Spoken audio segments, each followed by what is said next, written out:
আজকের আলোচনাটা রেফ্রিজারেশন সিস্টেমের দুটো খুব গুরুত্বপূর্ণ অংশ নিয়ে, ইভ্যাপোরেটর আর প্রেশার ভেসেল। এদের যে ইন্সপেকশন, টেস্টিং, মেইনটেনেন্স বা আইটিএম, সেটার জন্য IIR6 স্ট্যান্ডার্ডের মডিউল 4-এ ঠিক কি বলা আছে সেটাই আমরা একটু সহজ করে বোঝার চেষ্টা করব। আমাদের কাছে আছে IIR6 M4 স্ট্যান্ডার্ড ট্রেনিং ম্যাটেরিয়ালের একটা সারসংক্ষেপ, মানে চেষ্টা করব এর ভেতর থেকে সবচেয়ে জরুরি তথ্যগুলো তুলে আনতে। ঠিক। আর আমাদের মূল উদ্দেশ্য কিন্তু শুধু নিয়মগুলো আওড়ানো নয়, বরং এটা বোঝা যে এই স্ট্যান্ডার্ডটা আসলে কিভাবে গোটা সিস্টেমটাকে নিরাপদে আর ঠিকঠাকভাবে চালু রাখতে সাহায্য করে। বেশ টেকনিক্যাল একটা বিষয় তো, সেটাকে একটু সহজ করার চেষ্টা আর কি। একদম। তাহলে চলুন শুরু করা যাক।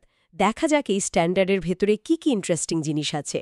আচ্ছা, প্রথমে যেটার কথা বলছিলেন, এই মডিউল 4-এর একটা বেশ ইন্টারেস্টিং দিক নাকি আছে, ওই যে রক্ষণাবেক্ষণের সময়সূচির নমনীয়তা, মানে ফ্লেক্সিবিলিটি, সেটা ঠিক কী রকম? হ্যাঁ, এটা কিন্তু বেশ গুরুত্বপূর্ণ একটা পয়েন্ট। মানে দেখুন, স্ট্যান্ডার্ড তো সাধারণত একটা বাঁধা রুটিন মেনে চলার কথাই বলে, তাই না? কিন্তু সেকশন 5.2.1 এখানে একটা বেশ বাস্তবসম্মত জায়গা রেখেছে। ধরুন একটা পার্টস, সেটার যদি বারবার খারাপ হওয়ার ইতিহাস থাকে, তাহলে স্ট্যান্ডার্ড বলছে যে না, ওটার পরীক্ষা আরও ঘন ঘন করতে হবে। আচ্ছা। আবার উল্টোটাও হতে পারে। ধরুন একটা যন্ত্রাংশ বছরের পর বছর একদম ঠিকঠাক চলছে, কোনো সমস্যাই নেই। সেক্ষেত্রে উপযুক্ত কারণ দেখিয়ে, অবশ্যই সমস্ত কিছু ডকুমেন্ট করে তার পরীক্ষার মধ্যেকার গ্যাপটা বাড়ানোও যেতে পারে। তার মানে এটা এমন নয় যে সবার জন্য একই নিয়ম, পরিস্থিতি অনুযায়ী বদলানো যাবে। কিন্তু এতে কি একটু ঝুঁকি থেকে যায় না? মানে যদি রক্ষণাবেক্ষণ কমানোর সুযোগ থাকে, কেউ কি সেটার ভুল ব্যবহার করতে পারে? দেখুন, প্রশ্নটা খুবই স্বাভাবিক। তবে স্ট্যান্ডার্ড কিন্তু এখানে যথেষ্ট সাবধানী। এই যে ফ্লেক্সিবিলিটি, এর সুযোগ নিতে গেলে কিন্তু শক্ত ডেটা লাগবে, অ্যানালিসিস লাগবে। এমনি বললেই কমানো যাবে না। ও আচ্ছা। ভালো পারফরম্যান্সের একটা ট্র্যাক রেকর্ড দেখাতে হবে, আর কেন কমানো হচ্ছে তার পেছনে যুক্তিসঙ্গত কারণ থাকতে হবে, যেটা পরে অডিট বা ইন্সপেকশনে প্রমাণ হিসেবে দেখানো যাবে। আসলে মূল লক্ষ্যটা হলো রিসোর্সের ঠিকঠাক ব্যবহার করা, কিন্তু কোনোভাবেই নিরাপত্তা বা যন্ত্রের নির্ভরযোগ্যতার সাথে আপোস করে নয়। এটা আসলে রক্ষণাবেক্ষণকে আরও একটু ইন্টেলিজেন্ট করার চেষ্টা। বোঝা গেল। বেশ ইন্টারেস্টিং একটা ব্যালেন্স রাখার চেষ্টা। আচ্ছা, এবার তাহলে ইভাপোরেটরের দিকে যাওয়া যাক। স্ট্যান্ডার্ডে তো বেশ কয়েক ধরনের ইভাপোরেটরের কথা বলা আছে, তাই না? আর বরফ জমার ব্যাপারটা, সেটা নিয়েও তো কিছু নির্দিষ্ট গাইডলাইন আছে। হ্যাঁ, স্ট্যান্ডার্ডে মোট 9 রকমের ইভাপোরেটরের জন্য আলাদা আলাদা আইটিএম পদ্ধতির কথা বলা আছে। তাদের কাজের ধরন অনুযায়ী রক্ষণাবেক্ষণে কিছু পার্থক্য তো থাকেই।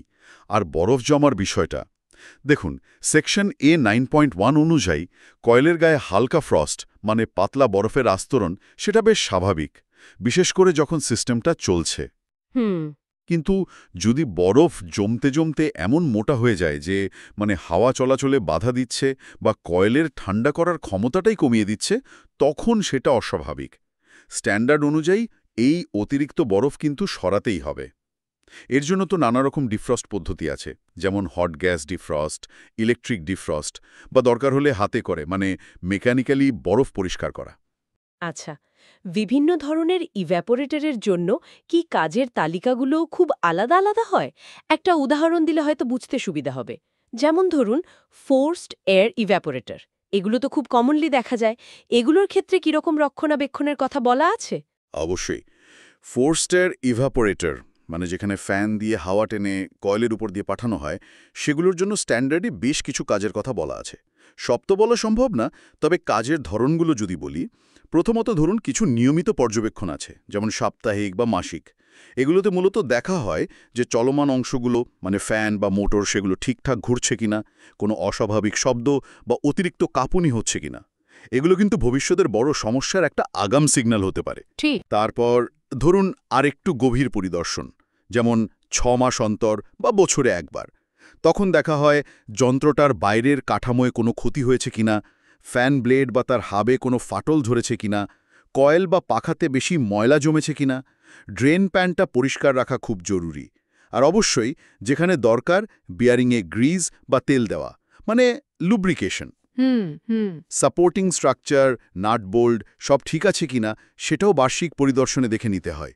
আর ধরুন এমন জায়গায় ইউনিটটা আছে যেখানে গাড়ির ধাক্কা লাগার চান্স আছে, সেখানকার প্রোটেকশন ঠিক আছে কিনা সেটাও দেখা দরকার। আর কিছু লং টার্মে? হ্যাঁ, কিছু কাজ আছে যেগুলো হয়তো রোজ বা প্রতি বছর করার দরকার পড়ে না।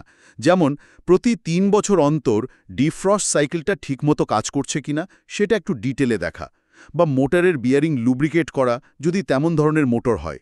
তার মূল ফোকাসটা হলো কয়েকটা জিনিসের উপর: যন্ত্রটা ঠিকঠাক ঠান্ডা করছে কিনা, নিরাপদে চলছে কিনা, আর অকারণে বেশি পাওয়ার খাচ্ছে না তো, এইগুলো, তাই তো? একদম ঠিক বলেছেন। প্রত্যেকটা চেটের পেছনে কিন্তু এই কারণগুলোই আছে। ধরুন অস্বাভাবিক শব্দ, তার মানে হয়তো বিয়ারিং খারাপ হচ্ছে। অতিরিক্ত বরফ জমে যাওয়া মানে ঠান্ডা কম হবে, কারেন্ট বেশি পুড়বে। রাইট। যন্ত্রের কাঠামোতে যদি কোনো ত্রুটি থাকে, তার মানে দুর্ঘটনার ঝুঁকি। ময়লা জমলে হাওয়া চলাচল কমবে, মেশিনের লাইফ কমবে। এবার ধরুন অন্য ধরনের ইভ্যাপোরেটর, যেমন শ্যাল অ্যান্ড টিউব বা প্লেট হিট এক্সচেঞ্জার। সেইগুলোর ক্ষেত্রে হয়তো ফ্যান নেই বা বরফ জমার ওই ব্যাপারটা নেই। হ্যাঁ। কিন্তু তাদের ক্ষেত্রে আবার অন্য জিনিস দেখতে হবে, যেমন টিউবে লিক হচ্ছে কিনা, গ্যাসকেটগুলো ঠিক আছে কিনা, বা প্লেটের ভেতরে স্কেল জমে হিট ট্রান্সফারে বাধা দিচ্ছে কিনা। এই জিনিসগুলো তখন গুরুত্বপূর্ণ হয়ে ওঠে। কিন্তু শেষ পর্যন্ত লক্ষ্যটা একই থাকে: নিরাপত্তা আর ঠিকঠাক পারফরম্যান্স। একদম পরিষ্কার হলো ব্যাপারটা। এবার আসা যাক সিস্টেমের আরেকটা খুবই গুরুত্বপূর্ণ অংশে, প্রেশার ভেসেল। রেফ্রিজারেন্ট তো এখানে হাই প্রেশারে স্টোর করা থাকে। এর রক্ষণাবেক্ষণের ক্ষেত্রে স্ট্যান্ডার্ড ঠিক কিসের উপর বেশি জোর দেয়? দেখুন, প্রেশার ভেসেলের ক্ষেত্রে বিশেষ করে যেগুলো কার্বন স্টিলের তৈরি, সেগুলোর জন্য স্ট্যান্ডার্ডের প্রধান চিন্তাটাই হলো এর স্ট্রাকচারাল ইন্টিগ্রিটি। মানে সোজা কথায়, ভেসেলটা যে চাপ সহ্য করার জন্য ডিজাইন করা হয়েছে সেটা নিরাপদে করতে পারছে তো, ফেটে বা লিক করে যাবে না তো। এর জন্য সবচেয়ে বড় যে বিপদ সেটা হলো ক্ষয় বা করোশন। করোশন, হ্যাঁ। তাই চ্যাপ্টার 10 মূলত এই করোশন ম্যানেজমেন্ট নিয়ে বিস্তারিত আলোচনা করে। এখানেও নির্দিষ্ট সময় অন্তর অন্তর, যেমন বছরে একবার, পরিদর্শনের কথা বলা আছে। তবে ওই যে ফ্লেক্সিবিলিটির নিয়মটা, মানে সেকশন 5.2.1, সেটা কিন্তু এখানেও প্রযোজ্য। আর ভেসেলের গায়ে ইনসুলেশন আছে কি নেই তার উপর ভিত্তি করে ইন্সপেকশনের পদ্ধতিতে একটু পার্থক্য থাকে। আচ্ছা, এই ক্ষয় বা করোজন, এটা তো নানা রকমের হতে পারে, তাই না? স্ট্যান্ডার্ড এগুলোকে কিভাবে দেখে? ধরুন ইন্সপেকশনের সময় দেখা গেল ভেসেলের গায়ে বেশ অনেকটা মরিচা পড়েছে বা ছোট ছোট গর্ত চোখে পড়ল, তখন কি করার নিয়ম? ঠিক বলেছেন। ক্ষয় অনেক রকমের হয়। স্ট্যান্ডার্ড মূলত দু ধরনের ক্ষয়ের কথা বলে যা চোখে দেখে বোঝা যায়। একটা হলো পিটিং কারোশন, মানে ছোট ছোট পিন ফোটার মতো গর্ত হয়ে যাওয়া। এটা শুরুতে হয়তো ভেসেলটাকে খুব একটা উইক করে না, কিন্তু ধীরে ধীরে গর্তটা গভীর হতে হতে একসময় লিক করতে পারে। হুম। আরেকটা হলো জেনারেল কারোশন, মানে একটা বড় জায়গা জুড়ে মরিচা পড়া। এটা যদি শুধু সারফেসের ওপর থাকে, মানে ভেসেলের দেওয়ালের থিকনেস বা পুরুত্ব না কমায়, তাহলে হয়তো ততটা বিপজ্জনক নয়। কিন্তু যদি দেখেই সন্দেহ হয় যে না, ক্ষয়টা বেশ গভীর মনে হচ্ছে বা দেয়ালটা পাতলা হয়ে গেছে বলে মনে হচ্ছে, ঠিক তখনই আরও ডিটেইলড পরীক্ষার দরকার পড়ে। স্ট্যান্ডার্ড বলছে যে জায়গাগুলো সন্দেহজনক লাগছে সেখানে ভেসেলের দেয়ালের পুরুত্ব মাপতে হবে। এখন এই পুরুত্ব মাপার পর দুটো জিনিস হতে পারে। এক, দেখা গেল পুরুত্ব আসলে উল্লেখযোগ্যভাবে কমেনি, হয়তো সাধারণ আঁচড় বা এমন মরিচা যেটা সহজেই পরিষ্কার করে ফেলা যায়। সেক্ষেত্রে জায়গাটা ভালো করে পরিষ্কার করে আবার নতুন করে প্রোটেক্টিভ কোটিং বা রং করে দিতে হবে, যাতে আর ক্ষয় না হয়। আচ্ছা, কিন্তু যদি দেখা যায় যে না, পুরুত্ব সত্যিই কমে গেছে, তখন একটা ইঞ্জিনিয়ারিং অ্যানালিসিস করতে হবে। মানে বিশ্লেষণ করে দেখতে হবে যে ওই কমে যাওয়া পুরুত্ব নিয়েও ভেসেলটা এখন যে চাপে কাজ করছে সেই চাপের জন্য নিরাপদ কিনা। ওহ, এই বিশ্লেষণটা নিশ্চয়ই খুব টেকনিক্যাল। ঠিক কতটা পুরুত্ব কমলে সেটাকে বিপজ্জনক বলে ধরা হবে?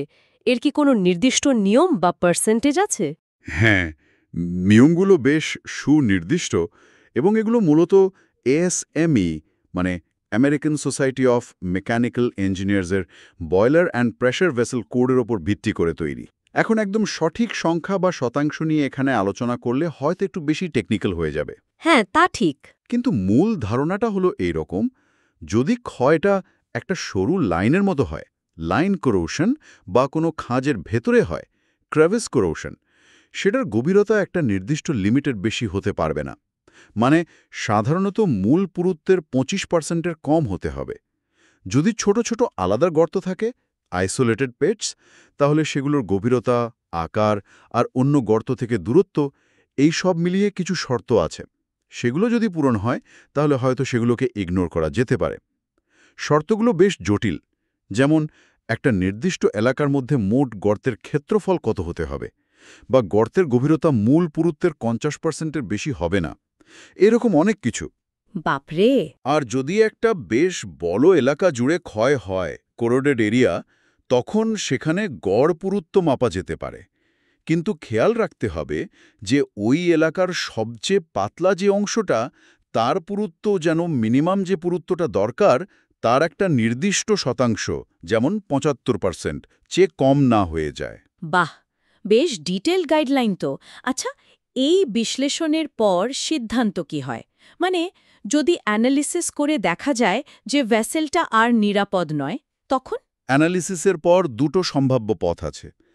এক, যদি দেখা যায় যে ভেসেলটা ব্যবহারের উপযুক্ত, মানে পুরুত্ব কমলেও সেটা এখনও নিরাপদ সীমার মধ্যেই আছে, তাহলেও কিন্তু কাজ শেষ নয়। ক্ষয় যাতে আর না বাড়ে তার জন্য জায়গাটা খুব ভালো করে পরিষ্কার করে উপযুক্ত প্রোটেক্টিভ কোটিং লাগাতে হবে, আর অবশ্যই ভবিষ্যতে এর ওপর কড়া নজর রাখতে হবে। ঠিক।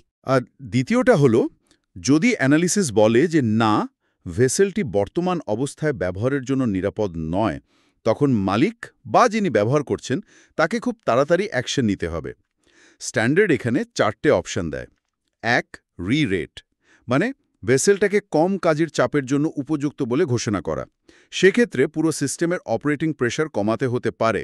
2, রিপেয়ার, ভেসেলটাকে সারানো, তবে এটা যে কেউ করতে পারে না। এএসএমই আর স্ট্যাম্প হোল্ডার, মানে স্বীকৃত ও অনুমোদিত কোনো সংস্থার মাধ্যমেই এই রিপেয়ার করতে হবে। এই আর স্ট্যাম্প থাকা মানে হলো ওই সংস্থা প্রেশার ভেসেল রিপেয়ার করার জন্য প্রয়োজনীয় যোগ্যতা রাখে এবং নির্দিষ্ট পদ্ধতি মেনে চলে। ইন্টারেস্টিং। 3, রিটায়ার, ভেসেলটিকে সার্ভিস থেকে পুরোপুরি বাদ দিয়ে দেওয়া। এর জন্য কিন্তু নির্দিষ্ট নিয়ম আছে, ANSI R8 স্ট্যান্ডার্ড। 4, রিপ্লেস, মানে পুরনো ভেসেলটা বদলে একই বা আরও ভালো মানের নতুন ভেসেল লাগানো।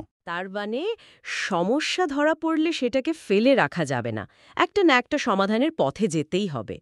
আচ্ছা, এই যে বললেন পুরুত্ব মাপা বা ভেতরের অবস্থা জানার কথা, এর জন্য কি ভেসেল কাটতে হয় নাকি অন্য কোনো উপায় আছে? খুব ভালো প্রশ্ন।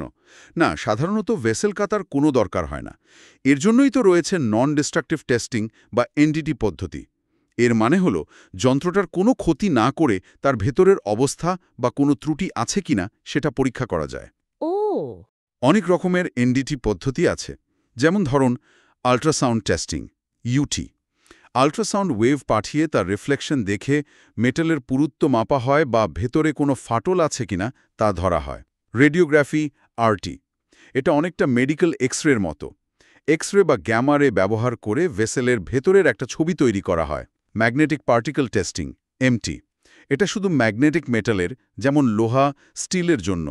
সারফেসে বা ঠিক তার নিচে কোনো ফাটল থাকলে ম্যাগনেটিক ফিল্ড ব্যবহার করে সেটা ধরা হয়। লিকুইড পেনিট্রেন্ট টেস্টিং, PT, সারফেসের ওপরের খুব সূক্ষ্ম ফাটল খুঁজে বের করতে একটা স্পেশাল রঙিন বা ফ্লুরোসেন্ট লিকুইড ব্যবহার করা হয়। আচ্ছা। কিছু আরও অ্যাডভান্স পদ্ধতিও আছে, যেমন অ্যাকুস্টিক এমিশন, AE, যেটা শব্দ তরঙ্গ বিশ্লেষণ করে ডিফেক্ট ধরে, অথবা পালসড এডি কারেন্ট, PEC, যেটা ইনসুলেশন বা কোটিংয়ের তলাতেও ক্ষয় খুঁজে বের করতে পারে।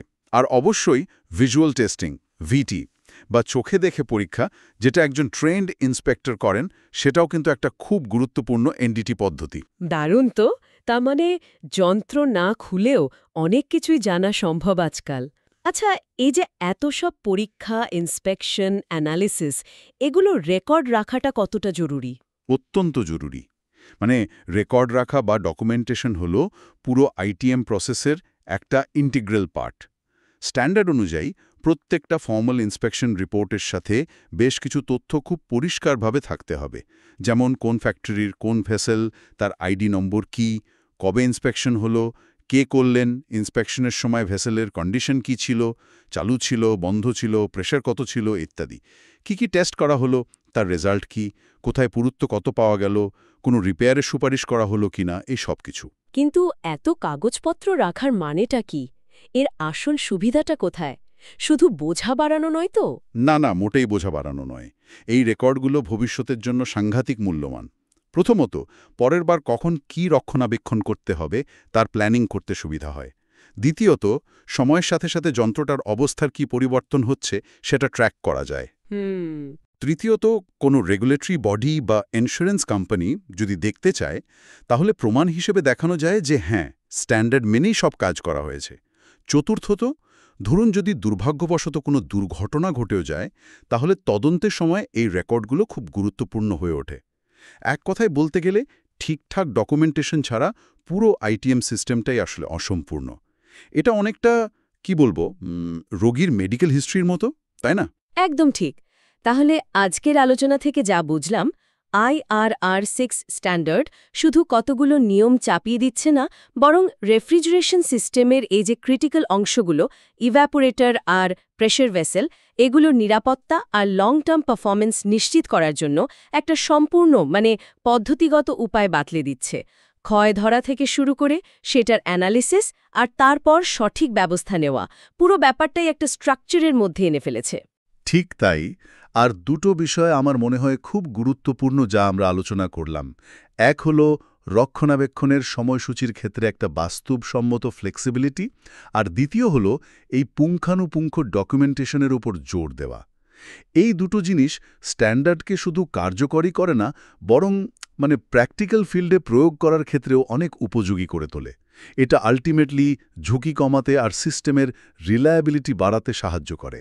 আজকের এই গভীর আলোচনার শেষে আমাদের শ্রোতাদের জন্য কোনো চিন্তার খোরাক বা ফুড ফর থট কি হতে পারে, এমন কিছু জানিয়ে তারা নিজেরা ভাবতে পারেন? একটা বিষয় হয়তো ভাবা যেতে পারে, দেখুন, এই যে এত ডিটেলড নিয়মকানুন, এত পদ্ধতিগত রক্ষণাবেক্ষণ, এগুলো তো মূলত বড় ইন্ডাস্ট্রিয়াল বা কমার্শিয়াল রেফ্রিজারেশন সিস্টেমের জন্য তৈরি। কিন্তু এর পেছনের যে মূল ভাবনাগুলো বা প্রিন্সিপলগুলো, যেমন রেগুলারলি জিনিসটা দেখা, যন্ত্রের ক্ষয় বা দুর্বলতার দিকে নজর রাখা, সমস্যাটা বড় হওয়ার আগেই সেটাকে অ্যাড্রেস করার চেষ্টা করা, আর সবকিছুর একটা রেকর্ড রাখা, এই নীতিগুলো কি আমাদের দৈনন্দিন জীবনে যে ছোটখাটো যন্ত্রপাতি আমরা ব্যবহার করি বা ধরুন অন্য কোনো জটিল সিস্টেম আমরা ম্যানেজ করি, সেগুলোর ক্ষেত্রেও সমানভাবে প্রযোজ্য নয়? লং টার্মে এই ধরনের একটা প্রোঅ্যাক্টিভ বা সতর্কমূলক রক্ষণাবেক্ষণের সুবিধাগুলো আসলে কি হতে পারে, এটা নিয়ে কিন্তু ভাবা যেতে পারে। সত্যি খুব ইন্টারেস্টিং একটা প্রশ্ন তুললেন। এই স্ট্যান্ডার্ডের যে মূল দর্শন, সেটা আসলে আরও অনেক ক্ষেত্রে প্রাসঙ্গিক হতে পারে। আজকের এই অত্যন্ত মূল্যবান আলোচনার জন্য আপনাকে অনেক ধন্যবাদ। স্ট্যান্ডার্ডের টেকনিক্যাল দিকগুলো বেশ ভালোভাবেই কভার করেছে, কিন্তু বিভিন্ন যন্ত্রাংশের জন্য আইটিএম কাজের প্রায়োরিটি, কোনটা আগে করা দরকার কোনটা পরে, সেই ব্যবহারিক দিকটা আমার মনে হয় আরেকটু পরিষ্কার করা যেত। এখানে কাজের একটা লম্বা লিস্ট তো আছে, কিন্তু ধরুন একজন ব্যবহারকারী যার প্ল্যান্টে হয়তো নানা ধরনের ইকুইপমেন্ট আছে, কিছু পুরনো কিছু নতুন, সে ঠিক কোনটায় আগে ফোকাস করবে বা তার সীমিত রিসোর্স লোকবল বা সময় সেটা কিভাবে ভাগ করবে, এই গাইডেন্সটা এখানে একটু সরাসরি নেই আর কি। কি করতে হবে বলছে, কিন্তু কিভাবে প্রায়োরিটি দেব সেটা ততটা বলছে না। আপনার কি মনে হয়? হ্যাঁ, আপনি একদম ঠিক পয়েন্টটা ধরেছেন। এইটাই কিন্তু ফিল্ডে কাজ করতে গেলে একটা বড় চ্যালেঞ্জ হয়ে দাঁড়ায়। ঠিক। স্ট্যান্ডার্ড তো একটা কম্প্রিহেন্সিভ লিস্ট দেয়, কিন্তু রিয়েল লাইফে তো সময়, বাজেট, লোকবল সবই লিমিটেড। তো এই প্রায়োরিটি ঠিক করতে না পারলে পুরো লিস্টটা ফলো করাটাই কঠিন হয়ে যায়। এখানকার মূল দুর্বলতাটা হলো লিস্টটা আছে, কিন্তু সেই লিস্টটাকে ব্যবহার করার জন্য যে একটা প্র্যাগম্যাটিক ফ্রেমওয়ার্ক বা চিন্তার খোরাক দরকার, সেটা সেভাবে নেই। হ্যাঁ। এর উন্নতির জন্য আমার মনে হয় কি, এখানে একটা সেকশন বা কিছু গাইডেন্স যোগ করা যেতে পারে, যেখানে আলোচনা করা হবে যে একটা নির্দিষ্ট ফ্যাসিলিটি তাদের নিজেদের যন্ত্রপাতির কন্ডিশন অনুযায়ী কিভাবে আইটিএম কাজের প্রায়োরিটি ঠিক করতে পারে। আচ্ছা। যেমন ধরুন, যন্ত্রের টাইপটা কি, ফোর্সড এয়ার ইভাপোরেটর নাকি শেল অ্যান্ড টিউব, কিংবা ধরুন প্রেশার ভেসেলটা কোন সার্ভিসে ব্যবহার হচ্ছে, তারপর যন্ত্রটা কত পুরনো, এটা কি খুব বেশি ব্যবহার হয় নাকি কম, আগে কোনো সমস্যা হয়েছিল কিনা, এই সব ফ্যাক্টরগুলো তো প্রায়োরিটি ঠিক করতে হেল্প করে, তাই না? হ্যাঁ, অবশ্যই হিস্ট্রিটা খুব ইম্পর্ট্যান্ট। একদম। আর এই বিষয়টা কিন্তু স্ট্যান্ডার্ডের মধ্যেই আছে। সেকশন 5.2.1-এ যে অ্যাডাপটিভ মেইনটেন্যান্স শিডিউলের কথা বলা আছে, এটা তো তারই একটা অংশ, রিস্ক অ্যাসেসমেন্ট আর বাস্তব অভিজ্ঞতা ব্যবহার করে কাজগুলোকে সাজানো। ঠিক। ধরুন একটা উদাহরণ দিলে হয়তো ব্যাপারটা আরও ক্লিয়ার হবে। ধরুন একটা কোল্ড স্টোরেজ, সেখানে 10 বছরের পুরনো কিছু ফোর্সড এয়ার ইউনিট আছে যেগুলোতে প্রায় লিক হয় বা বেশি ফ্রস্ট জমে। Common problem. হ্যাঁ, আবার ধরুন গত বছরই কিছু নতুন প্লেট হিট এক্সচেঞ্জার বসানো হয়েছে। এখন শুধু যদি স্ট্যান্ডার্ডের টেবিল ধরে এগোই, তাহলে হয়তো নতুন পিএইচইগুলোর জন্য নির্দিষ্ট সময় পরপর ইন্সপেকশন করতে হবে। কিন্তু কমন সেন্স কি বলে, পুরনো যেগুলোতে সমস্যা হচ্ছে সেগুলোতে আগে নজর দেওয়া দরকার, তাই না? অবশ্যই, রিস্ক তো ওখানেই বেশি। ঠিক। তো এই সারসংক্ষেপে এরকম একটা আলোচনা বা কেস স্টাডির মতো কিছু যোগ করা যেতে পারে, যেটা দেখাবে যে এই দুই ধরনের যন্ত্রের জন্য কিভাবে একটা ইন্টিগ্রেটেড কিন্তু প্রায়োরিটি বেসড আইটিএম প্ল্যান বানানো যায়। মানে পুরনোগুলোর জন্য হয়তো ইন্সপেকশন ফ্রিকোয়েন্সি বাড়াতে হবে। হ্যাঁ, হয়তো বাড়াতে হবে, আর নতুনগুলোর ক্ষেত্রে হয়তো স্ট্যান্ডার্ড শিডিউল ফলো করা হবে, বা ডেটা সাপোর্ট করলে হয়তো ইন্টারভাল বাড়ানোও যেতে পারে। এমনকি আমার মনে হয় একটা ছোট চেকলিস্ট বা কিছু গাইডিং প্রশ্ন যোগ করা যেতে পারে, যেটা ইউজারকে তাদের নিজেদের সাইট স্পেসিফিক রিস্ক অ্যাসেসমেন্ট করতে আর সেকশন 5.2.1 এর প্রিন্সিপল ফলো করে প্রায়োরিটি লিস্ট বানাতে হেল্প করবে। মূল কথা হলো ব্যবহারকারীকে একটা ডিসিশন নেওয়ার টুল দেওয়া। এই প্রায়োরিটি ঠিক করার সাথে সাথেই কিন্তু আরেকটা জরুরি বিষয় চলে আসে। আপনি একটু আগেই যেটা বললেন, সেকশন 5.2.1 এর ওই অ্যাডাপটিভ ফ্রিকোয়েন্সি অ্যাডজাস্টমেন্ট, মানে বাস্তব ডেটা বা অভিজ্ঞতার ভিত্তিতে মেইনটেন্যান্স শিডিউল বদলানোর যে সুযোগটা। হ্যাঁ, একদম। সারসংক্ষেপের শুরুতে বা এক্সিকিউটিভ সামারিতে এর উল্লেখ তো আছে, কিন্তু যখন একজন ইউজার ভেতরের ডিটেল সেকশনে যায়, যেখানে ধরুন 9 রকমের ইভ্যাপোরেটর বা বিভিন্ন প্রেশার ভেসেলের জন্য লম্বা লম্বা টেবিল দেয়া আছে, তখন কি এই ফ্লেক্সিবিলিটির ব্যাপারটা একটু চোখের আড়ালে চলে যাওয়ার চান্স থাকে না? এটা একটা ভালো পয়েন্ট। আমার কেন যেন মনে হচ্ছে ব্যবহারকারী হয়তো ওই টেবিলগুলোকেই ফাইনাল ধরে নিয়ে খুব কঠোরভাবে ফলো করতে চাইবে, আর স্ট্যান্ডার্ড যে একটা সুযোগ দিয়েছে কাস্টমাইজ করার, সেটা হয়তো তারা ঠিকমতো ব্যবহার করবে না বা করতে দ্বিধা করবে। হ্যাঁ, এই রিস্কটা কিন্তু সত্যিই আছে। খুবই প্রাসঙ্গিক পর্যবেক্ষণ আপনার। লম্বা টেবিল বা চেকলিস্ট দেখলে আমাদের একটা টেন্ডেন্সি হয় ওগুলোকে বাই দ্য বুক ফলো করার, মনে হয় যেন এগুলো অলঙ্ঘনীয় নিয়ম। ঠিক। আর তাতে কিন্তু সেকশন 5.2.1 এর যে মূল স্পিরিটটা, মানে মেইনটেনেন্স যেন এফেক্টিভ হয়, শুধু নিয়ম রক্ষার জন্য না হয়, সেটাই হারিয়ে যেতে পারে। ভাবুন, একটা ইকুইপমেন্ট হয়তো বছরের পর বছর দারুণ চলছে, কোনো সমস্যাই নেই, ইন্সপেকশন ডেটাও ভালো, তাহলে হয়তো তার কিছু টেস্ট একটু কম ইন্টারভালে করলেও চলে, যদি সেটার পেছনে সলিড ডেটা আর ইঞ্জিনিয়ারিং জাজমেন্ট থাকে। আবার উল্টোটাও হতে পারে, কোনো ইকুইপমেন্টে বারবার সমস্যা হচ্ছে, তখন হয়তো স্ট্যান্ডার্ডের চেয়েও ঘন ঘন ইন্সপেকশন করা দরকার। হ্যাঁ, ডেটা ড্রিভেন অ্যাপ্রোচ আর কি। একদম।